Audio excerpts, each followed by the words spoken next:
Hello and welcome to the Clinical Care Options Oncology podcast. I'm your host, Sharif Mursalan. In today's episode, we are joined here by Dr. Zev Wainberg from UCLA, Dr. Funda Meric-Bernstam from MD Anderson Cancer Center, Dr. Alexandra Leary from Gustave Roussy, and Dr. Catherine Fahey from Massachusetts General Hospital. They'll be discussing HER2-positive disease in genitourinary, gastrointestinal, and gynecologic malignancies. This episode is a part of our broader educational program titled Emerging HER2-targeted ADCs in genitourinary, gastrointestinal, and gynecologic malignancies. For more details on our presenters and to access the full program, be sure to check out our show notes. Now, let's get started and hear what the experts have to say.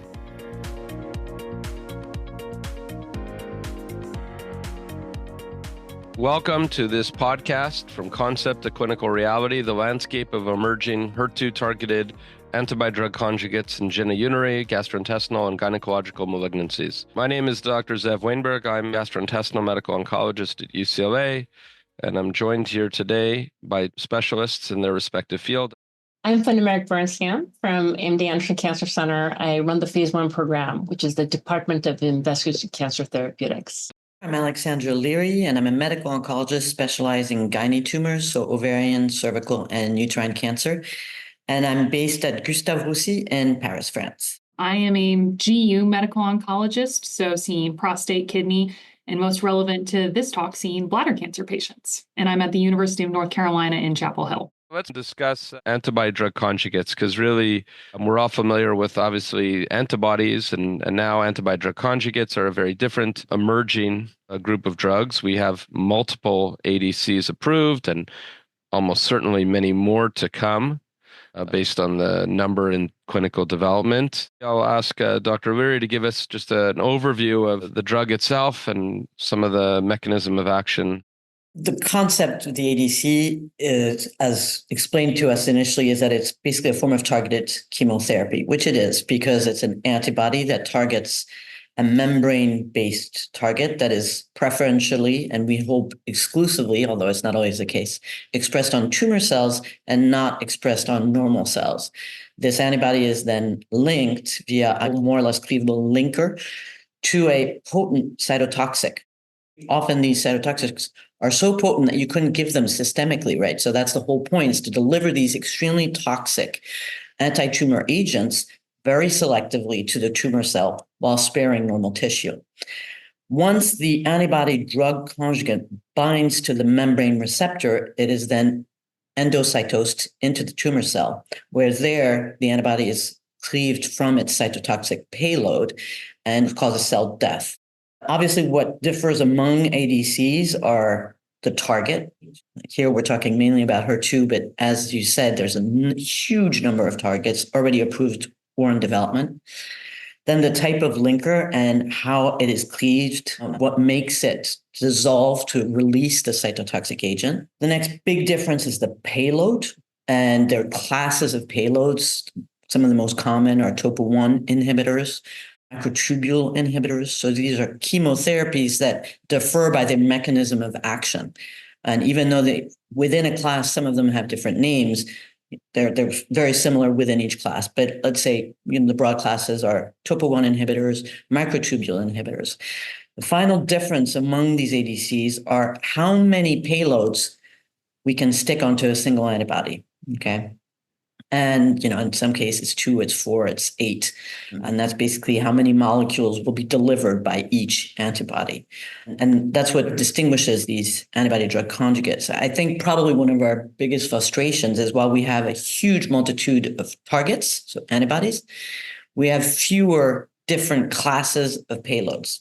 And that's probably where we're going to really have to start working over the years to come so that we can hopefully get better at sequencing these agents.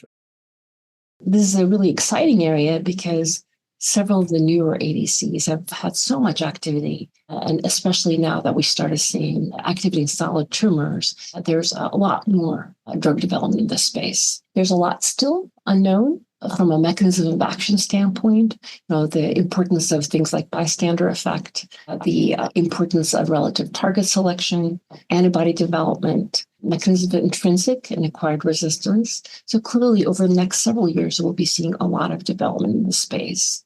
Areas especially that are rapidly developing include development of bispecific ADCs as well as novel payloads. Very good synopsis. I certainly agree with your final point there is that, we need more payloads. I think we're sort of getting exhausted by the MMAE and Topo 1 payloads. I've seen at least at the last few conferences, some more emerging payloads with whether they're microtubule inhibitors or other type of chemotherapy. So, and it's got to be on some level cancer specific, right? For example, and in GI cancers, we sort of tend to prefer these exatecan, topotecan derivative payloads because those are cytotoxic that work in those cancers. So I think it really must be centrally, depending on what kind of cancer you kind of treat, maybe the payload would be of different interest. And so the bystander effect, Dr. Fahey, I mean, this is kind of a term we throw around a lot. This seems to imply that, at least on the outside, the way I simplistically think about it is you're getting into the cell of interest, but then of course your payload is destroying anything adjacent to it. And I think that with these HER2 1+, that's certainly the hope. How would you explain this bystander effect? Yeah, I think that's a really good way of thinking. When I talk to my patients, the metaphor that I've been using with them is like an antibody drug conjugate is a boat that goes to the dock that's waving the right flag, and then the chemo's on the boat.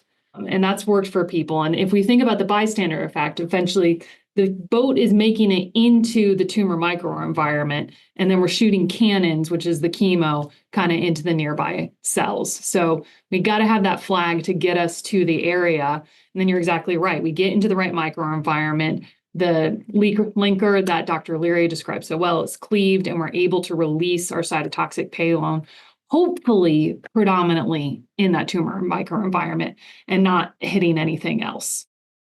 Let's get into the specifics. Maybe you could just go over high level some of the ADCs, HER2-targeted ADCs.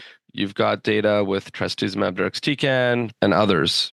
Destiny Pan-Tumor-2 was a phase 2 study of trastuzumab deruxtecan, asking the question of whether T-DXd would have efficacy in all tumor types expressing HER2.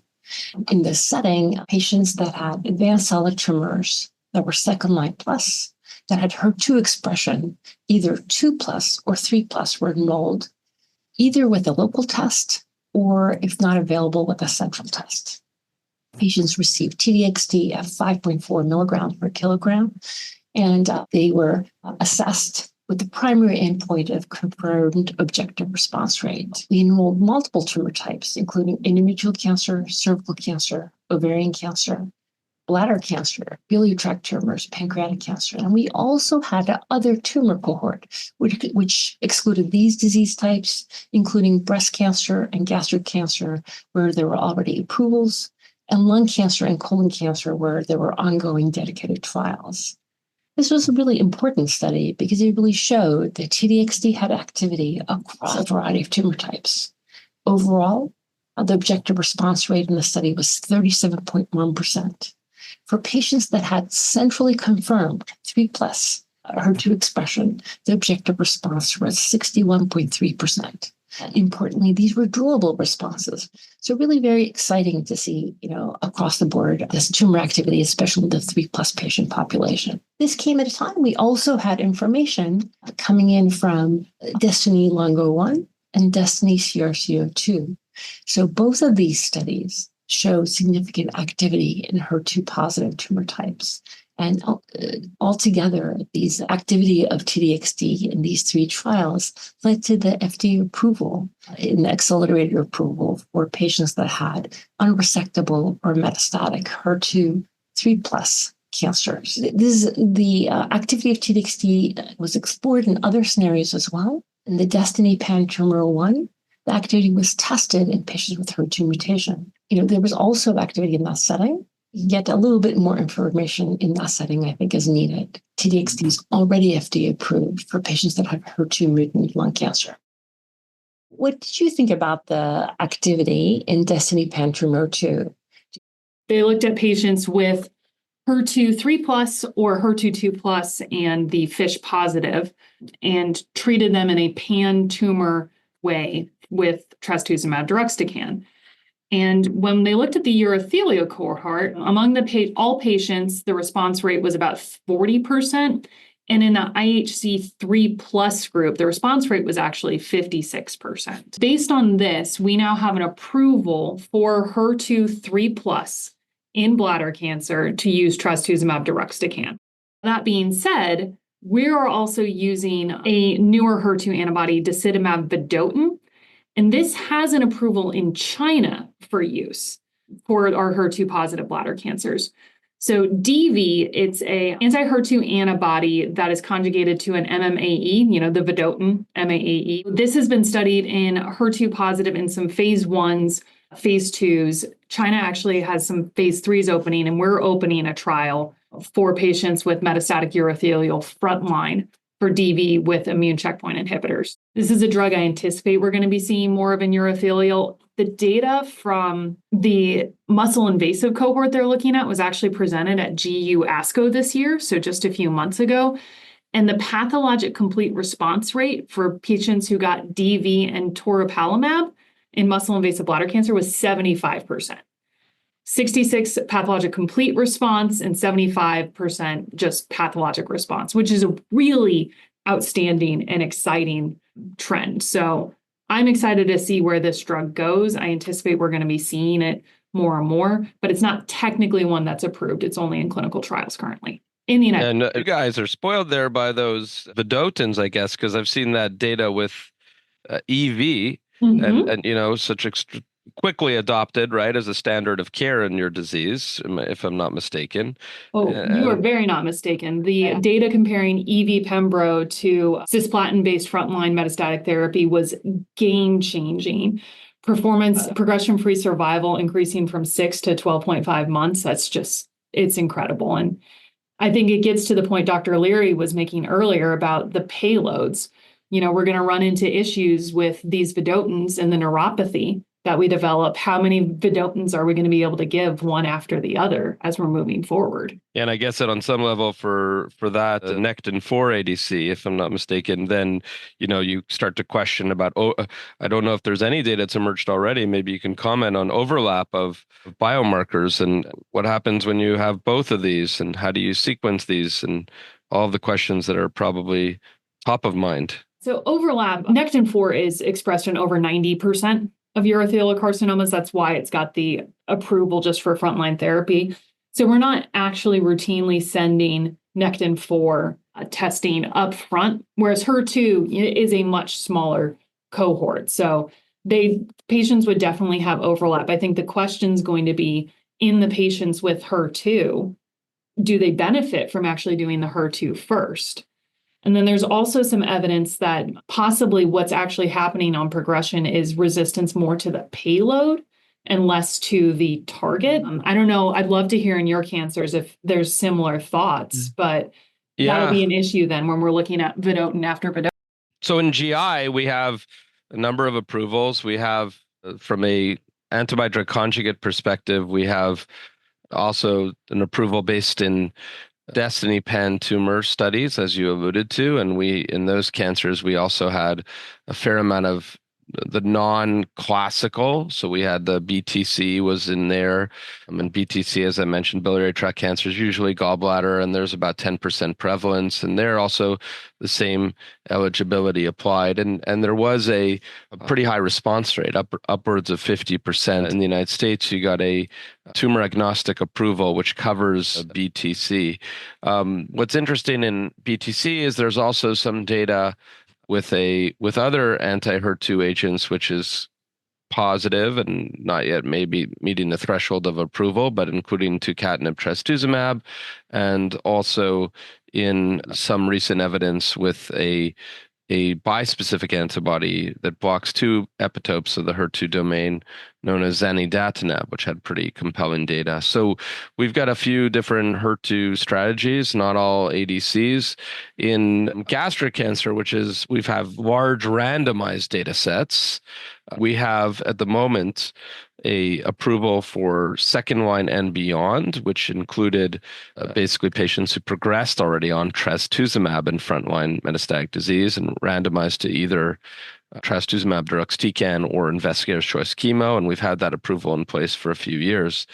And more recently, we have a press release, although we haven't seen the data, that even in second line showed a survival advantage compared to standard chemotherapy alone. We expect that data to be released actually in this ASCO, and that'll be probably another expanded indication of trastuzumab deruxtecan in gastric cancer. We have a specific colorectal cancer cohort of patients that enrolled two separate colorectal cancer trials, DESTINY-CRC01, DESTINY-CRC02, that looked at, those were single agent studies of trastuzumab deruxtecan, but the second study actually randomized to two different doses, which is extraordinarily challenging. We'll talk about doses later, but 5.4 and 6.4 milligrams per kilogram of trastuzumab deruxtecan, and the consensus was that the 5.4 was as good as the 6.4, but with a lot less toxicity.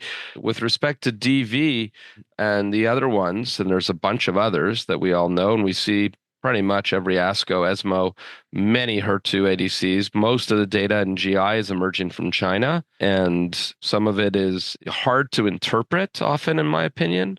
But we are seeing more and more of these newer ADCs like DV starting to trickle in data with comparable response rates. I'll start with you, Dr. Leary. We see a data set coming from China with X response rate in this ADC. How do we interpret that, and how does that correlate with some of the data that we tend to generate in the Western world? I think that's not necessarily specific to ADCs, actually. I think that response to anti-cancer agents can vary across the world, whether it be TKIs, whether it be traditional chemo, in terms of toxicity and efficacy, which is why I think it's always so important to reproduce data across geographical subsets and ethnicities, because metabolism, CYP enzymes, and variants will probably affect this. Plus, it's also possible that the prevalence of a biomarker might change across geographical and ethnic backgrounds. So I think it's always going to be important to reproduce these data. And in any single-arm signal finding, you often get the best data first, and then you sort of need to reproduce this in a larger randomized setting to really confirm it. Yeah, it's a fair point. And I think, it's something that because we use response rate now, and that's, and response rate is the first thing people look at and the first thing people point to, and it's the easiest and quickest readout.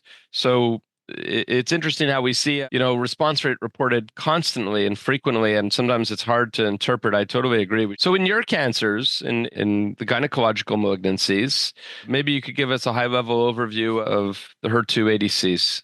Yep. So gynae malignancies were included in the Destiny pan tumor, and the response rates were really nice in cervix and ovarian and endometrial. I have to say the winner of the pan tumor trials is endometrial. It has an 85% response rate in 3+, right?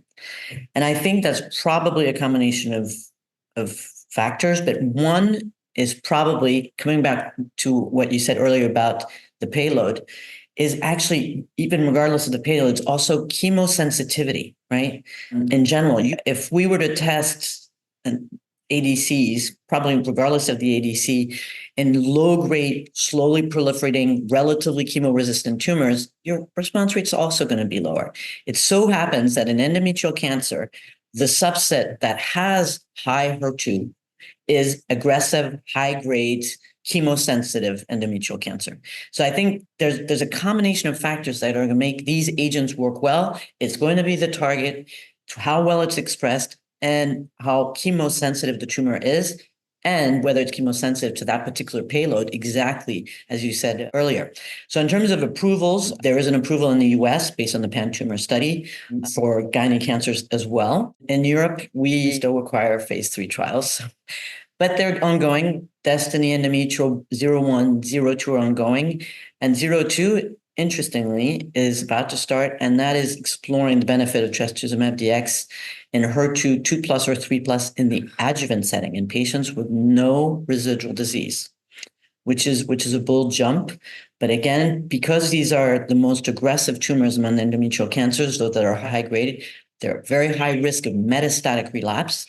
And so improving the efficacy of our adjuvant treatment is important, and this could truly move the mark. And is there a control arm there? Yes. Okay. Compared to standard of care. Oh, wow. Yeah. Okay. So it's a bold move. And we are testing some of the other ones, including the DV as well. Yeah, I mean, I think we need more randomized data. Completely agree. And some of these accelerated approvals in the United States have made that challenging, which is why, at least in gastric cancer, when the FDA approved and we got accelerated approval of TDXD in second line and beyond, we couldn't enroll anymore in the randomized study. So that study, which was, as I mentioned earlier, Destiny Gastric 04, it'll be read out at ASCO. We know it's positive for a survival advantage.